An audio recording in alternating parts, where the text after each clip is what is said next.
Sénégal, bonjour. Et qui disait y'a capti d'un pays, yo boudeg mok gono fouf ou encore yo nou diam soirée ou. En tout cas, à la une de Sud Quotidien, il est écrit élargissement, élargissement de prison dans la foulée de la loi d'amnistie, dans la foulée de la loi d'amnistie. Ousmane Sonko et Diomaye Faye libres. Et c'est en toute liberté que le témoin continue de révéler historique, historique, Sonko et Diomaye Faye libres. La fièvre, la fièvre s'empare du pays. Au pays de Macky Sall, Sonko est roi. Au regard de ce que nous livre le témoin quotidien qui renseigne jusqu'aux premières heures de cette matinée, l'alliance s'est emparée de Dakar, la capitale, et du reste, du pays après l'annonce de la libération,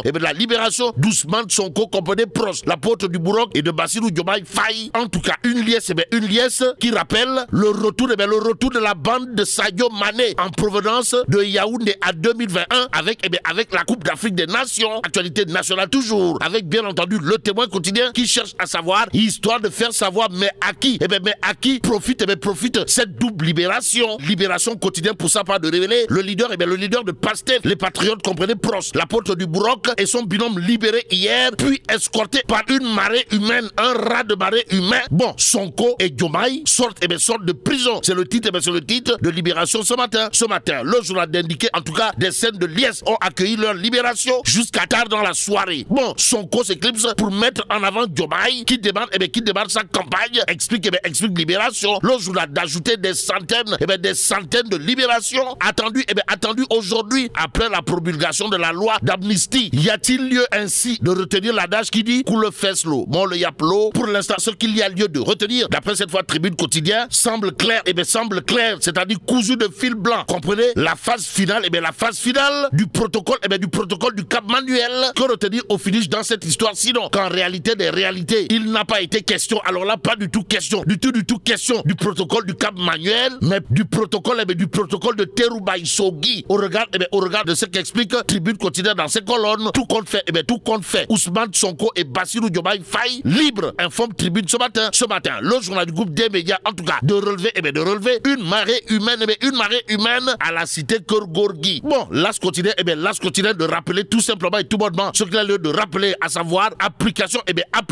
de la loi d'amnistie. Sonko et Diomaye accueillis en héros. Au même moment, le quotidien lasse de nous apprendre qu'en réalité des réalités, celui qui précipite la fin du régime, c'est Macky Sall. De quoi s'agit-il exactement?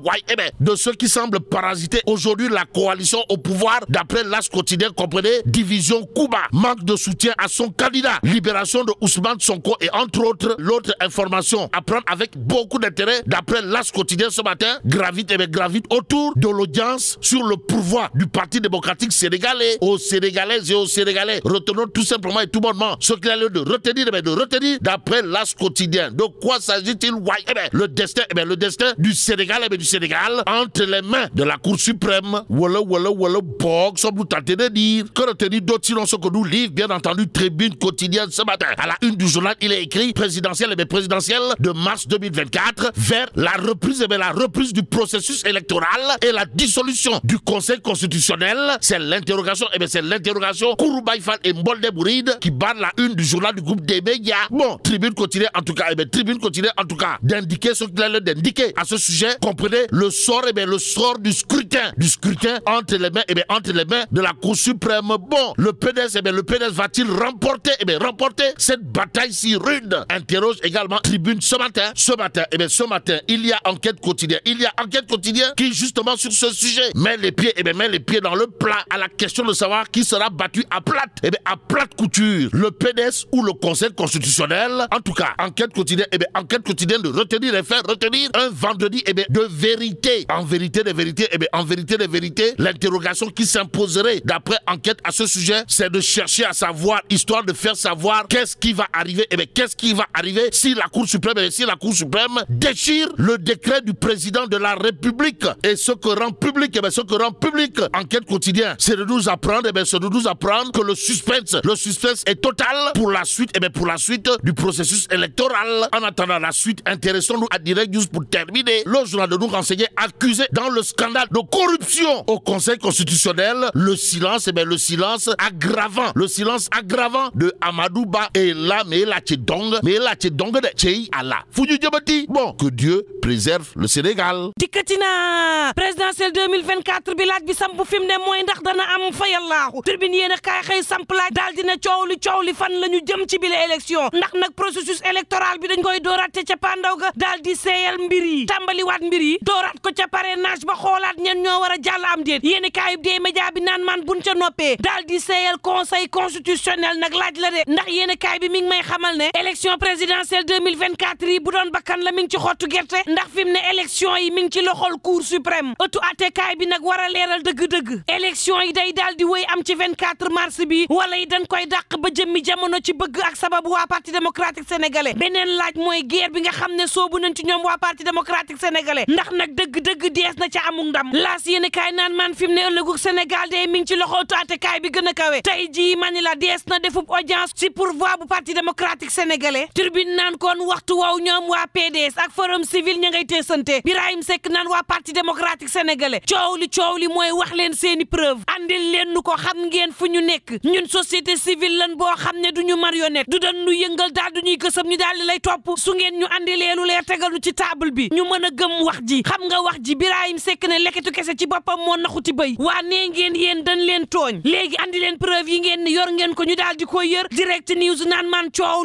li mani la scandale bi nga xam ne am na ci élection yi coow li Amadou wàllum ger moom la ko parti démocratique sénégalais daal di tuumaal wax ja nag mooy boobaak léegi Amadou yoyul yàbbuwul te cellam gi cellu Amadou gi day lëf la cellam gi doy na waar lool lan moo tax boobaak léegi Amadou yoyul yàbbiwul ci tuuma gin teg ci ndoddam di campagne comme dara xewul ci réew mi yéene kaay bi naan man cey cell ga lan moo tax Amadou ba mani la leeralul li xew weddi tuuma du ragal setal sa der la te boobaak léegi Amadou weddiwul luy problème bi laas yéene kaay naan man en tout cas président Macky Sall xaajaloo am na ci biir partem am ci biir coalition ñuy jorante xeer ba maar day taali di tamante gu ñaaw candidat ba nga xam ne Amadou ba ñu ko roofoon mbagg daal dinañ koy rocci jàppale gi ci biir parti bi ci boppam ak coalition bi bariwul ñu ne déete waaye moom président Macky Sall daal di libéré Ousmane Sonko moom président Macky Sall nag laas naan maan mbaadu moo nar a patamee nërmeelug régime am waxtu woow Tribune yéene kaay naan maan ni ki démb cité kër góor gi xumb na wala bés bi le jour naan kon Ousmane Sonko ñëw réew mi ak Sud Quotidien naan maan ni ki démb lañ ko libéré moom Ousmane Sonko le quotidien naan kon mook Jomaay Fay ni ki démb daal dinañuy génn Cap Manuel askan wi daal di leen gunge Cap Manuel fépp ci Ndakaaru daal di boy ni ki tey la ñu xamle ni dees na amal ab karawaan ak point de presse 24 heures yéene kaay naan man daal dinañ leen di libéré ni ki démb moom Ousmane Sonko 23h45 la génn ca kaso ba daal di jubali Cap Manuel ay téeméeri woto ay moto askan wi daal di fàqee fu ne fas yéene ko teeru Mouhamadou Ngouda Mboup naan taarixu réewum Sénégal dina fàttaliku li fi am démb taarix ci boppam dina fàttaliku ne askan wi moo daal di dox daal di wekk seen mbagg ndaanaan géant boo xam ne Ousmane Sonko la tudd l'observateur naan kon en tout cas génn na niki démb moom Ousmane Sonko ak Bassirou Diomaye Faye démb Ndakaaru foo sànni mbatt mu tak yéeni kaay Futurs Médias bi naan mbir la boo xam ne jàll na ci yoon waaye bu doon yoon carte mémoire la effacé nan ko ci fayalaaxu Diomaye Faye naan dara wéyal xeex bi rek Walf Quotidien naan Ousmane Sonko carte gi lay daal di dëpp Le Témoin yéeni kaay naan kon niki démb day daal di nañuy tàngal Ndakaaru jër ma nga mel ni ba Sénégal jëlee kan bi Libération yéeni kaay naan kon Bassirou Diomaye Faye nit ñi gis nañ ko waaye Sonko dafa daal di seey daal di nëbbu boppam ngir Diomaye mën ni copp ci kanam dàmbali campagne am ay téeméeri prisonnier ni ki tey fas nañu yéen a génn ndax nag daal di nañuy promulguer loi d'amnistie bi Le Point Actu naan man coow laa nga ca pënduk teen ba te gaaña amul baaga coow li mooy ndax élection yi dina am ci réew mi ndax nag ëttu attekaay bu kawe bi dafa fas yéene door fayoog sept sages yi ñenaan cour suprême nag mënta atte mbir mii yéene kaay bi naan man cour suprême moom mooy juridiction képp kott bi nga xam ne mën naa juger acte administratif bu sukkandikoo ci loi organique bu 2017 bi laaj ba kay samp moom moo di ndax jaamaarloo gu métti dafa am diggante conseil constitutionnel ak cour suprême l'enquête yéene kaay naan man àjjuma ak dëgg gi tey la Le Témoin yéene kaay naan kon génn Ousmane Sonko man la kan moo ciy profito l'enquête quotidien naan kon dama ne la àjjuma ak dëgg gi niki tey la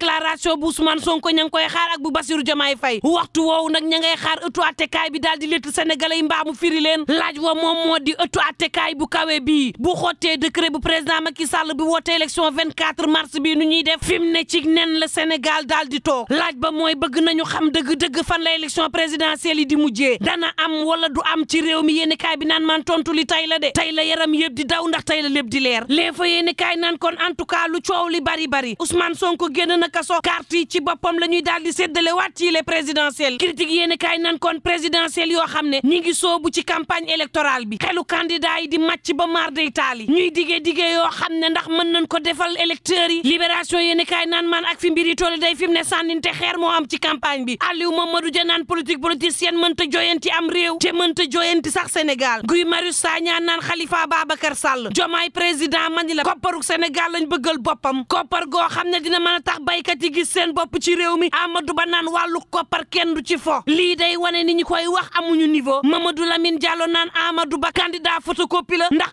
Amadou fal ko daanaka mooy falaat président Macky Sall Thierno Alassane Sall naan ña nga xam ne ñoo kalaame ci ëttu attekaay bu kawe bi saboté élection présidentielle yi moo leen tax a jóg te buñ ko saboté day àqu Sénégal mën na leen dal à tout moment léefa naan man buñ jon na nga ca digital baak économie ngir joyanti koomu Sénégal ngaay mexe maam booy jaaw waxtaan ak artisan yi ne leen mënees na fi jaare daal di développer réewum Sénégal le témoin yéeni kaay naan man Déthié Fall daal dinay dalal mbooloo ca Fuladu Serigne Boub ak Idrissa Seck ak Aliou Mamadou Dia joxe ay engagement moom Serigne Boub yéeni kaay bi naan man seeti na mareyeur ya waaye itam seeti na évêque ba Monseigneur Benjamin Ndiaye ak jàngu bi daal di koy dalal daal di koy ñaanal mu ne yéet Serigne nappkat yi ne leen accord de pêche yi la ñuy daal di seetaat daal di koy joyanti ba nappkat dootul màngaani feneen daal di des ci réew mi la ñu mën a am bitim réew ñu daal di koy am ci réew mi yéeni kaay bi naan man moom Amadou Ba daal di nañ koy teeroo ni buur ci bët gànnaaru réewum Sénégal maire yi di Mansour Faye Amadou Mame Diop Omar Sarr ak Cheikh Omar Anne moom Omar Sarr ca Waalo yéeni kaay bi naan man daanaka tapis rouge la daal di lalal Amadou Ba dalal ko ni buur askan wa daal di génn daal di leen di teeru ca Waalo yéeni kaay bi naan man Omar a nga yëkkati loxoom teg ca bu Amadou Ba te naan ndam li mat na ba noppi ngir ñun waxtu woowu tribune yéeni kaay di ma xamal ne justice ci boppam na muy daal di doxee lompoñ na ci réewum Sénégal ña nga xam ne ñoo cay liggéey dañoo mere ba futtu Aïssata Tall Sall le soleil yéeni kaay naan man waxtu woowu day lu toll ci juróom-ñeenti téeméer ak fukk ci ay patient ña ngi leen jël en charge gratuitement ci wopp groño gi lu toll ci junni juróomi téeméer ak fukk nekk ci attente tribune yéeni kaay naan kon niki démb ci bëccëg bin jagleel wàllu broño moom Sénégal daal dinañ cay xamle ni ñaar ci ay néphrologue pédiatre dong la daal di am ak benn unité néphrologue pédiatrique ci réew mi muy wane ni tout tànk yi nga xam ne ñoo nekk ci réew mi bu ñu amee wopp groño gi lambaay mën na ñaaw ci ñoom à tout moment yéen kaayub des médias bi naan man daaneel ak man ma daal di lay xamal ne ca Kédougou càccub jur ga ma nga fa mel ni tulleeg maale lii tax fi mu ne ak weeru koor gi ndawal ci boppam daal dinay manqué ba maar day taali ca Kédougou googee ak lu mën a am mbokk yi ñu ñaan jàmm te yendoog jàmm